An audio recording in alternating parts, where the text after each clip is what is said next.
In this question हमें दे रखा है that there are 3 alarm clocks that ring at intervals of 4, 12 and 20 minutes.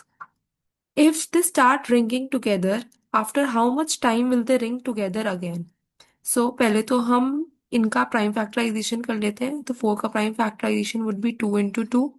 12 का prime factorisation would be 2 into 2 into 3. whereas 20 का prime factorisation would be 2 into 2 into 5.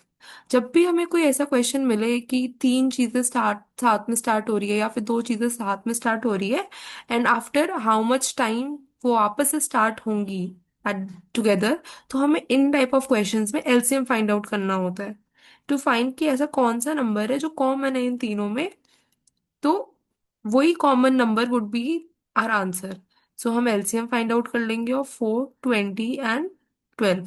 So LCM क्या होता है? Product of all the factors और उनकी भी highest power. सो 2 की highest power क्या है? 2. 3 की हाईएस्ट पावर 1 है और 5 की हाईएस्ट पावर 1 है. So LCM would be equal to 60. So after 60 minutes, that is 1 hour, these three clocks will ring together.